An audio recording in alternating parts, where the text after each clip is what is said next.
Bayangkan Idul Fitri di Madinah yang seharusnya penuh takbir dan tawa keluarga. Tapi bagiku hanya gemericik air kolam dan aroma kemenyan yang membakar pelan. Sampai Zaid muncul di dapur, taup hitamnya menempel basah oleh keringat. Senyumnya seperti angin gurun yang menyelinap ke relung hati janda kesepian. Malam itu, di balik dinding batu pasir istanaku, kami berbagi lebih dari sekadar kapsa hangat. Sebuah rahasia yang manis seperti kurma, tapi terlarang seperti bisikan di sau gelap. Siapa sangka, satu malam bisa mengubah segalanya? Ini adalah kisahku beberapa tahun lalu saat Hari Raya Idul Fitri di istana besar ini. Tinggal aku sendiri, seorang janda tanpa anak, cuma ditemani gemericik air di kolam kecil depan teras yang dikelilingi pohon kurma. Aku baru mau duduk di ruang tamu sambil menyesap teh mint. Tapi tiba-tiba suara bekibik dari dapur terdengar. Langkah kaki, suara tembikar beradu pelan. Oh iya, Zaid. Dia satu-satunya penghuni kos yang belum pulang ke kampung halamannya. Katanya tidak kebagian tiket karavan. Kasihan juga. Tapi, di umurku yang sudah kepala 4 ini, ada pria lajang seperti dia di istanaku jadi hiburan tersendiri. Di tengah aroma kemenyan yang membakar pelan. Aku melangkah ke dapur, pura-pura mengecek. Benar saja, dia sedang berdiri di depan tungku, mengenakan taup pendek hitam dan baju putih longgar yang kontras dengan kulit sawo matangnya. Rambutnya agak acak-acakan seperti baru bangun tidur, diterangi lampu tembaga yang bergoyang lembut. Masih betah di dapur malam-malam gini, Zaid? Tanyaku sok santai, aroma rempah kapsa yang sedang dipanaskan menguar di udara. Zaid sedikit terkejut, tapi cepat tersenyum. Senyumnya itu, aduh, bikin lututku lemes seperti angin gurun yang tiba-tiba bertiup lembut. Lapar, mau bikin roti pita sama humus, katanya. Aku nyengir. Mendekat ke meja dapur, pura-pura merapikan botol minyak zaitun. Lah, kasihan amat, besok Idul Fitri malah makan roti pita doang. Zaid menggaruk kepalanya canggung. Iya, gimana lagi, belum sempat belanja di souk. Aku melipat tangan di dada, menatapnya dari ujung kepala sampai ujung kaki. Besok makan di sini aja, ya, saya masak kapsa sama lablabi, daripada kamu makan roti pita terus. Matanya sedikit membesar. Seperti tak percaya. Wah, boleh banget, tapi apa nggak repot? Haha, aku tertawa kecil, memainkan anak rambutku yang terlepas dari jilbab. Repot sih nggak, tapi kamu harus nemenin ngobrol, ya, biar nggak sepi. Zaid tersenyum kali ini lebih lebar. Siap, saya temenin sampai bosen. Anak ini, cara ngomongnya bikin jantungku nggak karuan. Seperti suara adzan yang menggema lembut di kejauhan. Aku berdeham, lalu pura-pura sibuk merapikan peralatan dapur. Ya sudah, cepat makan, habis itu istirahat, besok saya tunggu, jangan telat, ya. Zaid mengangguk sambil tersenyum lagi, dan aku, tanpa bisa menahan diri, malah melirik punggungnya saat ia berbalik menuju tungku, di bawah cahaya lentera tembaga yang memantul di dinding batu pasir. Pagi hari biasanya ramai dengan suara takbir di masjid terdekat, tapi di istana kos ini masih saja sunyi. Aku baru selesai mandi, mengenakan abaya tipis motif bunga-bunga favoritku karena adem dipakai di tengah panas Madinah. Aku tahu abaya ini agak tembus pandang kalau kena cahaya matahari yang menyelinap dari jendela. Apalagi aku malas pakai apa-apa di dalam pagi ini. Tapi ya, siapa juga yang mau lihat? Setelah menyalakan tungku untuk memanaskan kapsa, aku ke ruang tamu sambil membawa secangkir kopi Arab. Baru saja aku duduk, suara pintu kamar Zaid berderit pelan. Dari arah ruang tengah, aku bisa melihat Zaid keluar dengan langkah malas, menggaruk kepalanya. Taubnya masih sama seperti semalam. Tapi kali ini dia hanya pakai celana pendek lebih santai. Rambutnya agak acak-acakan seperti baru bangun tidur. Pagi, sapa Zaid. Suaranya sedikit serak, diiringi aroma kopi yang kuseduh. Aku melirik ke arahnya sambil tersenyum kecil. Pagi, Zaid, baru bangun. Ya, semalam tidur nyenyak. Zaid mengangguk pelan. Tapi matanya, aku tahu benar pandangannya. Dia memandangku, tepatnya ke bagian dadaku yang jelas terlihat samar di balik abaya tipis ini. Aku pura-pura tidak sadar, tapi sengaja menggeser dudukku sedikit, membuat abayaku semakin melekat. Nyenyak sih, katanya, suaranya terdengar agak gugup. Tapi tadi pagi kok rame banget, suara takbiran, jadi kebangun. Aku tertawa kecil, menyesap kopi. Namanya juga malam Idul Fitri, masih mending di sini, nggak seramai di oase.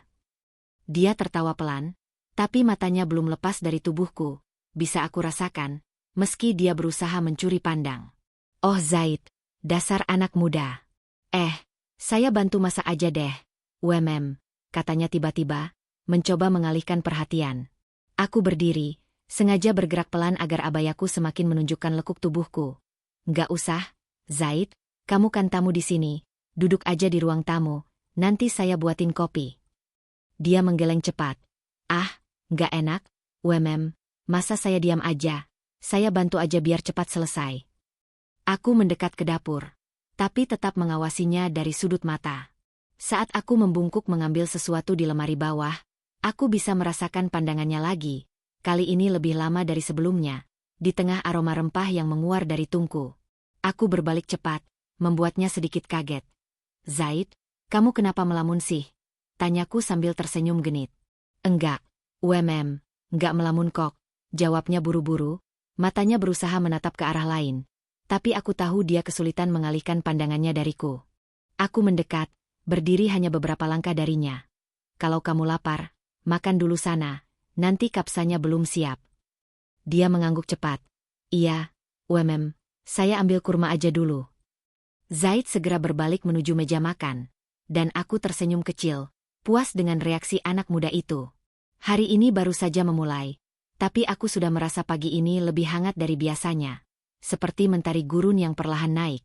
Pagi itu, dapur dipenuhi aroma kapsa dan labi-labi yang sedang kupanaskan. Abayaku mulai terasa lengket di badan karena udara dapur yang hangat, tapi aku tak terlalu peduli. Zaid duduk di kursi dekat meja dapur, memperhatikan setiap gerakanku dengan tatapan yang sulit ditebak, di bawah sinar matahari yang masuk dari jendela. Zaid, kamu nggak bosen duduk aja, sana istirahat, kataku, meliriknya sambil terus mengaduk panci. Dia tersenyum kecil, matanya tetap tertuju padaku. Enggak, justru seru lihat ibu masak, kelihatan luas. Aku tertawa kecil, menggeleng pelan. Bisa aja kamu, tapi tatapannya kali ini beda. Ada sesuatu yang membuatku agak salah tingkah, seperti angin gurun yang membelai pelan. Aku mencoba mengabaikannya. Zaid boleh bantuin? Tanyanya tiba-tiba sambil berdiri. Bantu apa, Zaid? Tanyaku, menoleh sedikit. Zaid mendekat, mengambil adukan tembikar di tanganku dengan gerakan yang terlalu santai. Bantu aduk kapsa, nanti ibu capek, katanya pelan, suaranya terdengar lebih dalam dari biasanya. Aku menatapnya, sedikit bingung, tapi ada senyum kecil di wajahku. Zaid, tumben perhatian amat. Dia tidak menjawab. Malah saat berdiri di sampingku, tubuhnya terlalu dekat, lengannya menyentuh lenganku. Aku bisa merasakan kehangatan tubuhnya, bercampur aroma oud yang samar. Zaid, jangan dekat-dekat gitu, nanti tumpah, kataku pelan, mencoba memberi jarak, tapi dia tetap di sana, matanya menatapku, bukan ke panci.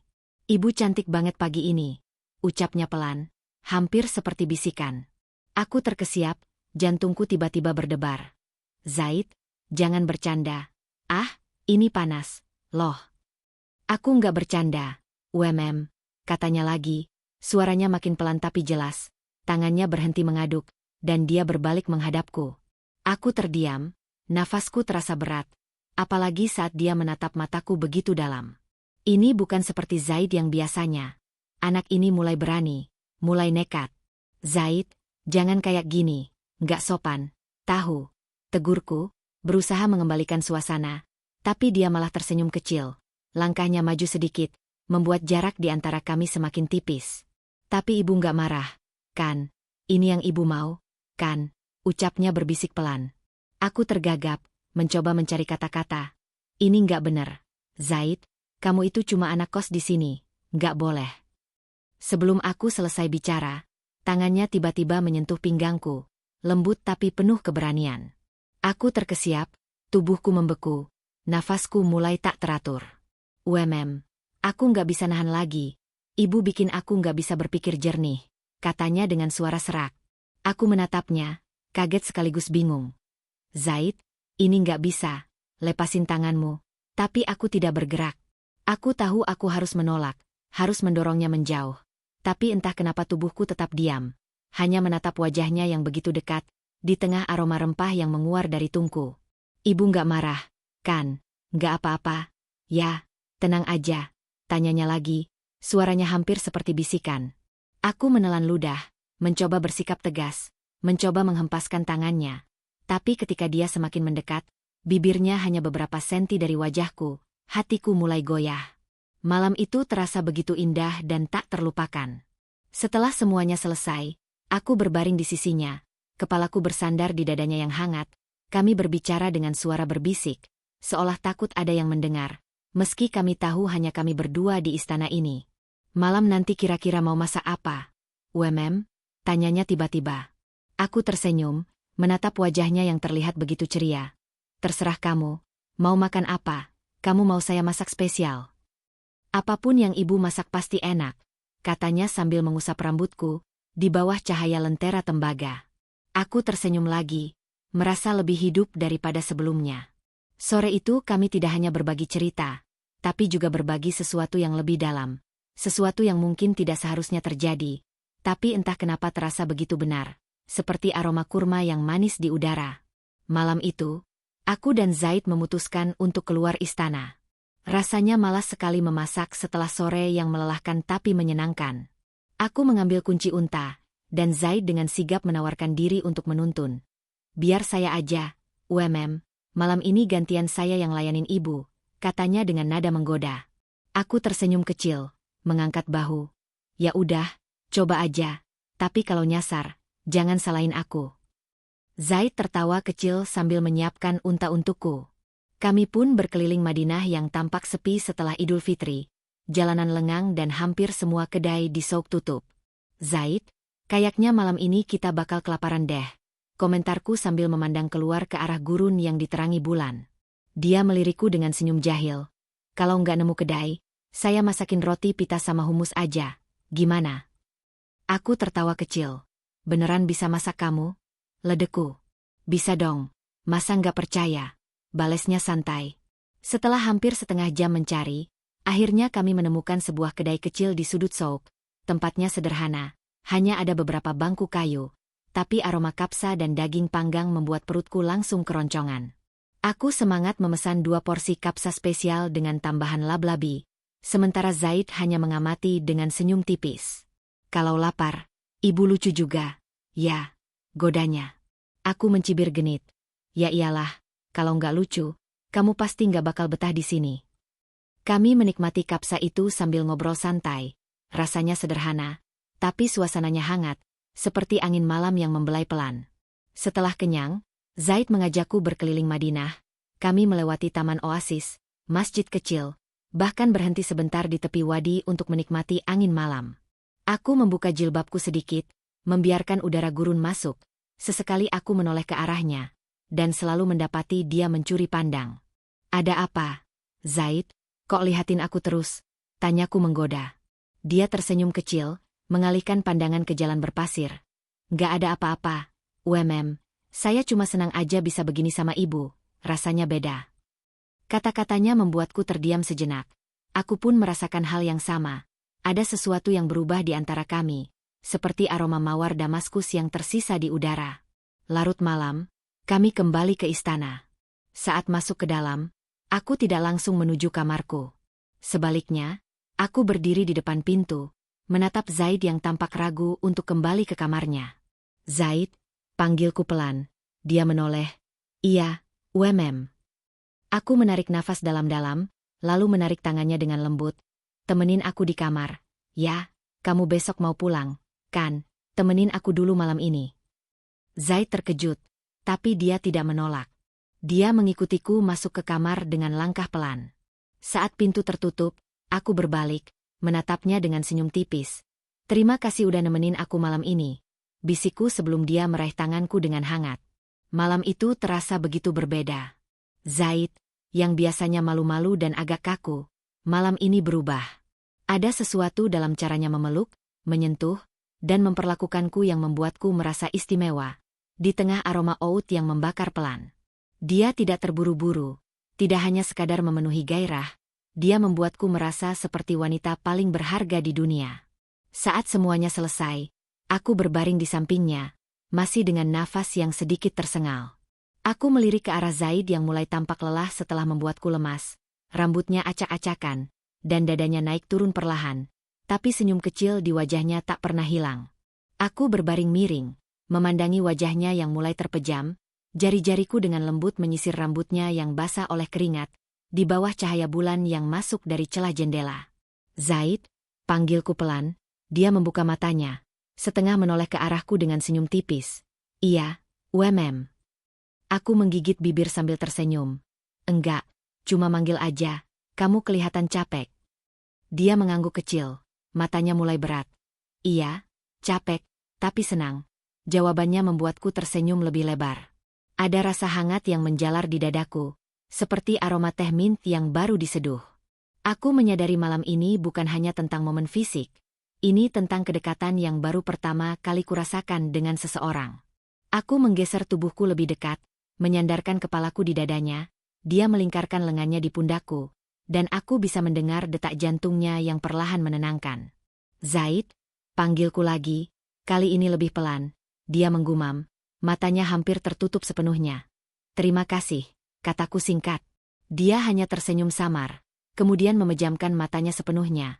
Nafasnya mulai teratur, pertanda dia sudah benar-benar lelah dan terlelap. Aku tetap terjaga, memandangi wajahnya yang tertidur damai, ada rasa puas, bahagia, dan entah apa lagi yang bercampur di hatiku. Senyum kecil terus menghiasi wajahku. Selamat malam, Zaid, bisikku pelan, meskipun aku tahu dia sudah tidak mendengarnya, di tengah suara angin gurun yang samar. Pagi itu, aku masih terjaga, meski semalaman aku tidak memejamkan mata. Bagaimana bisa tidur kalau pikiranku terus dipenuhi oleh Zaid yang berbaring di sampingku? Rasanya aku ingin mengabadikan setiap detik bersamanya sebelum dia pergi. Cahaya matahari pagi mulai menyelinap lewat celah tirai kamar, membawa aroma segar dari taman kurma di luar. Aku mendengar Zaid bergeser pelan, lalu dia membuka matanya perlahan. Dia menoleh ke arahku dan tersenyum tipis, wajahnya masih setengah mengantuk. Pagi, UMM, suaranya serak tapi hangat. Aku tersenyum, jari-jariku menyentuh pipinya. Pagi, Zaid, udah siap buat hari ini? Dia hela nafas dalam, lalu menarikku ke dalam pelukannya. Aku bisa merasakan hangat tubuhnya, dan untuk saat itu, dunia di luar kamar ini terasa tidak penting, seperti oase yang tenang di tengah gurun. Belum, UMM, rasanya berat banget tinggalin ibu, bisiknya pelan di telingaku. Aku menggenggam tangannya erat. Aku juga, Zaid, kalau bisa, aku nggak mau kamu pulang.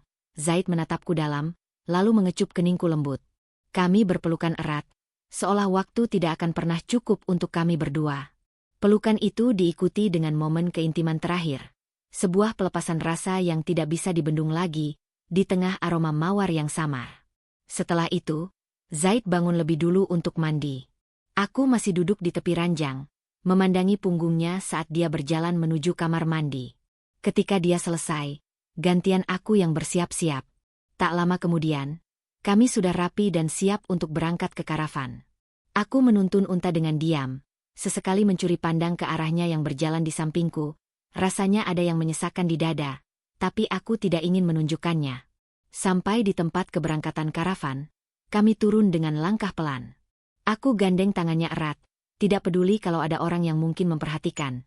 Jaga diri di kampung, ya, Zaid, kataku dengan suara sedikit bergetar. Zaid tersenyum, menggenggam tanganku lebih erat. Iya, UMM, nanti pas saya balik lagi ke sini, jangan lupa sama saya, ya. Aku tertawa kecil, meskipun mataku terasa panas. Mana mungkin lupa. Ketika karavan mulai datang, Zaid memelukku erat untuk terakhir kalinya sebelum berangkat. Aku berusaha keras menahan air mata saat dia melangkah menuju unta. Aku berdiri di tepi jalur, melambaikan tangan sampai karavan itu menghilang di balik bukit pasir. Dalam hati aku terus berharap, entah kapan, aku ingin melihat dia kembali lagi ke sini, ke istanaku, ke hidupku.